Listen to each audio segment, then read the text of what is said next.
Welcome to Road to Recovery.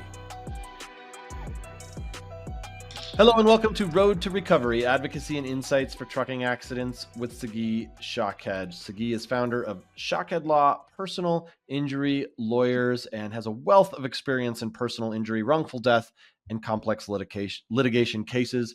He has passionately advocated for victims and has recovered multi-million-dollar settlements and damages for his clients throughout his career. I am your host, Kevin Rosenquist, and on this episode, we're going to talk about what happens after a tragedy when a trucking accident takes a life. Sagi, welcome back. Good to see you. Thank you, Kevin. So obviously really a tough conversation or tough topic, but it's important. We talk about the legal rights of surviving family members, how they can pursue justice. So in trucking law, what is a wrongful death claim and how is it different from a typical injury case? Yeah, so wrongful death cases are completely different than your average personal injury case where someone is complaining that or having injuries to one part of their body. Here you have someone who passed away, their family's grieving and going through that process. So you can't file the lawsuit on the person's name because they passed away. So you have to set up an estate, and then it's different on who can recover in every state. So some states have different rights for survivors. Other states have more rights. Some states have less rights. For example, I'll give you an example. Take New York, right, compared to Florida. In Florida, the survivors can recover for their pain and suffering of the loss of a loved one. In New York, because I'm licensed there too, the current state of the law in 2025 is that you can only get a recovery for the person who died for their pain and suffering from the moment of, we'll call it a truck crash, from the moment of the crash till the moment they died. So if they died instantly, there's no recovery. If they died with a minute of pain and suffering, you can go and recover a minute of pain and suffering. But you can make those claims large. But that's a little distinction just between two different states. Every state is different. So who your survivors can be. So let's look at Florida, for example. So if you look at who the survivors can be, or who's legally allowed to bring the claim in Florida. So if it's an individual, it'll be the person's spouse or children. And if there's no spouse or children, then the person's parents. And this is in a trucking case because the law is different in medical malpractice cases. So don't confuse what I tell you here about trucking with the law in medical malpractice. That's a different statute. And again, every state is different. I'm just going to talk today for purposes of survivors or who's legally allowed to bring the claim. It is spouse and children. And then if no spouse, no children, then the adult parents can bring the claim. So how do you bring a claim in Florida? It's different than you would in other states. And the reason it's different is just the way Florida does it. So in Florida, we have to have a personal representative. You have to open an estate. That's ESTATE, an estate. And that personal representative, so let's say it's, we'll call it James Doe. James Doe died. John Doe will be personal representative of the estate of James Doe on behalf of all statutory survivors. And so then you would identify who are the survivors. And so when a truck case happens and someone, there's a tragedy like that, we hire an estate attorney to open up the probate, the estate in Florida. And that estate attorney will then open up the estate, and then we get what's called letters of administration, which are, it's a document that tells us who the personal representative is and who has the right to bring forth the claim. And then we move forward with the claim. That's how a claim would start in Florida. Okay. And what are the damages that can be recovered? So again, it will depend on the state, but let's focus on Florida. Yeah. So in Florida, you can recover the person's loss of income, what they call net accumulations, right? So if they made $100,000 a year, you would look at their net moving forward, and that's how you would calculate that. If there were any medical bills, so let's say the truck accident occurred and the person was sent to the hospital, you would then have the hospital bills and any other bills. Those would be recoverable. You look into the future we talked about net accumulations into the future, meaning their lost wages all the way to the point of retirement. We then talked about medical bills. Those are the small, what they call economic damages. But then I want to look at, if it's a wife or a husband, you lose their companionship, the pain and suffering of the wife for losing her husband, or vice versa, the emotional pain and suffering of the children for the loss of their father or mother.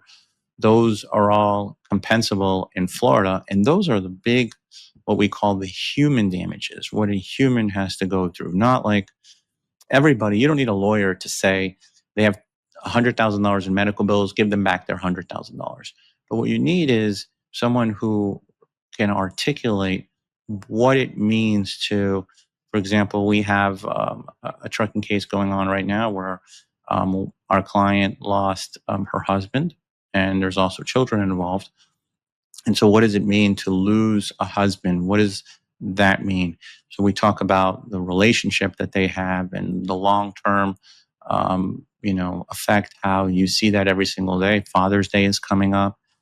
So all those things play a role in how we look at these cases and what people can recover. You've been doing this a long time. Obviously, you've got a lot of experience, but I imagine it doesn't get easier to have to, help families through what they're going through. Is it difficult to kind of support families through their grief while also aggressively pursuing justice for their lost loved one? Extremely difficult. I mean, you're talking about, I'm still a human being. Yeah, I'm a lawyer, but I'm still a human being. And it is really, really, really hard when you're talking about helping a family. You want to do um, the best you can in terms of getting them compensation. And I don't want to be a trigger for them. Every time I call them, they remember about the case. So we try to do as much as we can up front when we get the file in terms of gathering videos, gathering family photos, speaking to people who can tell us the stories, those little vignettes about the family member that tragically passed. I can tell you from my own experience, one of my family members died in a motorcycle accident, hit by a drunk driver. And still to this day, when I talk to my family, he was a cousin. When I talk to my uncle and aunt, it's still touchy. You're talking about 20 years later. Yeah. So, I I don't think that empathize ever goes with, away. yeah, it just doesn't go away. And it's really hard for the families. It's hard for the lawyer. It's hard for our staff. But we have to do it because they need someone during that time that they're grieving to go through and help them navigate this process. And you do it with compassion. Because the insurance company is not going to help you, and the trucking company, surely they're not on your side. They don't want to, um, you know, compensate you fairly or fairly for what happened. So it's our job as lawyers to run through that process. So in these high stakes cases like this, what evidence is the most crucial for proving liability? Wow, loaded question. Okay. Yeah, I think everything is crucial, but I would start with if you have a trucking case, send out those preservation letters. You want to get the dash cam, the data, the black box data, the driver logs, because the driver logs can show if a person's been fatigued or driving too long, or if the driver logs if they're committing fraud with those logs. You want to get the gas receipts, the toll records, you want to get the driver qualification file to see what the company knew, about this driver. I think I spoke about one time in the past where I'm taking this safety director's deposition, and I asked him how he found the truck driver. He doesn't have any idea how he found the truck driver. There's just no clue. I'm like, well, did you find him on Craigslist? And this guy's face just turned red. He was so pissed at me. I'm like, I just needed to know where he found this driver. Like, why did he put this guy on the road with the evidence of how bad of a driver this guy was? but they still put him on the roadway, and they didn't have the backup to find, to tell us where they found where they found this driver. I mean, so they're doing these types of things. So you kind of want to get everything, the accident reconstructionist, and then I look at cases like a puzzle. If we can put the puzzle together and then show what the picture really looks like, you have a good chance of winning. So that's kind of how we look at liability in these wrongful death cases. You want to get everything early on, and it's a lot of work. So if you got one or two of these cases, you got to really work, and just it's time consuming. So you need a team in place, you need your investigators in place, and you really need to gather all that data. How long do these cases typically take? Are there differences in the steps that go along the way because someone has died? There are. So going back to one of our other episodes, when someone passes away, we got to set up an estate. And so you need to hire a lawyer to set up the estate. That could take some time. In the meantime, you're doing the work of, you're getting to the scene. You got to inspect that truck. So when you're inspecting that truck, it doesn't happen overnight. They've got to get their team in place, their accident reconstruction expert, their photographer, their team. We got to get our team in place. It's got to be coordinated. We want to do the download. We then want to get, we're sending out that preservation letter. They're not giving it to us overnight. So I'd say like phase one of the case, the first month to two, we're opening the estate. We're gathering records. We're gathering the black box data. We're looking to see if there's any surveillance data on any of the video cameras on the street or any of the businesses. We're just gathering all this information so we can know what's going on. At the same time, from the family members, now sometimes it's easier to get from the family members the items that we need, not about how the crash occurred, more about the loss and what kind of family they had and how we connect those dots. So I would say about 1 to 2 months to get that started. Then we need to file the lawsuit. And it really depends, the lawsuit, how long it will take is always a question that we get.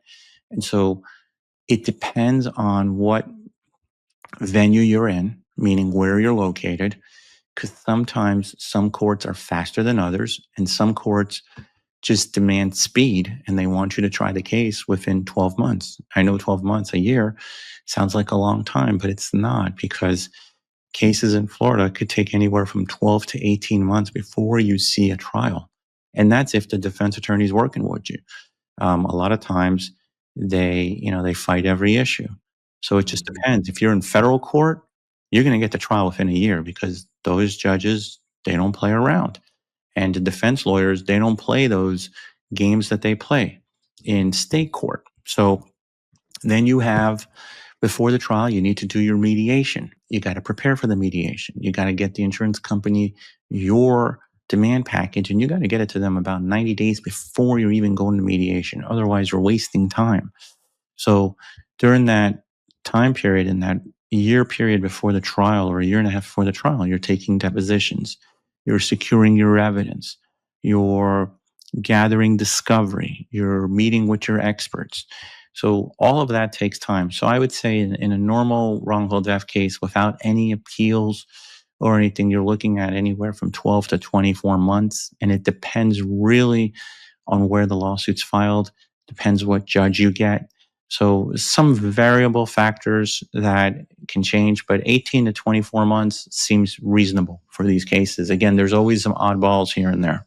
Have you had situations where you get a call and you're representing someone, they're in the hospital, you're doing your thing, and then they pass away in the hospital and you have to kind of switch gears into a wrongful death? Yeah, that's happened. Sometimes they pass away in the hospital, and sometimes they pass away a month later. And you have to. I had one where, really sad case, representing this client, horrific injuries. He's in the hospital for 8 months. He finally comes home, and we're in litigation. We're about a week before the mediation, and our client passes away. And clearly, he succumbed because of the injuries he got from this horrific crash. He was in the hospital for 8 months.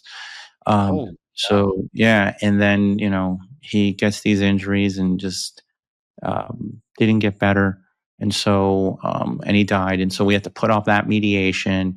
We had to amend our lawsuit, the complaint, and after you amend the lawsuit, now you got another 12 to 18 months to deal with. And eventually we got to close to trial before the mediation, and that case settled for a lot of money. I wish the client didn't pass away, but he was horrifically injured. He was on a scooter when he got hit. So you can imagine, truck, scooter, never ends up good for the scooter. Holy cow. I mean, it was kind of amazing he lived as long as he did, given that scenario. Yeah. Wow.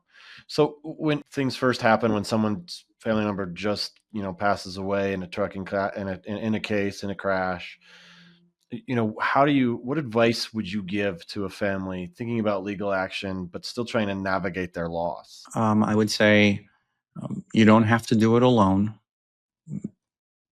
Go to a lawyer or a team that knows what they're doing, so you're not in it alone. And really, I want the family to do the grieving that they need to do. See the mental health counselors that they need to help go through the grieving process, and not worry about the litigation, not worry about gathering evidence, not worrying about the black box, about the witness statements. Let the lawyer and the team do their job so you can, or so the client can go through the grieving process and not worry about the litigation aspect of the case. The lawyer will do their part if they know what they're doing. Yeah, I can't imagine trying to grieve the loss of someone I really care about and try to gather evidence and look at scene or photos of the scene, gather video data. I mean, that just sounds like one of the worst things to ever have to do. So yeah, it makes a lot of sense. Hire Yeah, and you someone to got to do that file for it you. within 2 years. So, you know, I just don't think anyone should do it alone, or with a lawyer that just doesn't have the experience of handling those types of cases, because you're really setting yourself up for failure. And like we've talked about in the past, it's, time can be of the essence as far as gathering the data that you need, whether it's preservation letters or just the scene. Like things go away, skid marks go away, like you've talked about, video gets recorded over. So you don't have a lot of time to get this. You may have 2 years to file the suit, but you have way less time to get the evidence together. It's so true. That's why you're going to be a trucking expert soon, Kevin. That's What? right. Well, I feel like I already am after all these episodes we've done. I feel like I can feel like I'm ready to take my first case, Sagi. Absolutely. I'm All right. hiring. You're on Okay. board. All right. Well, thanks for tuning in to Road to Recovery, Advocacy and Insights for Trucking Accidents with Sagi Shaked. For more information or to connect with Sagi, visit shakedlaw.com. And don't forget to subscribe to our channel. Leave us a review. We appreciate it. Always great seeing you, Sagi. Thanks so much. Thank you, Kevin. Thanks for watching.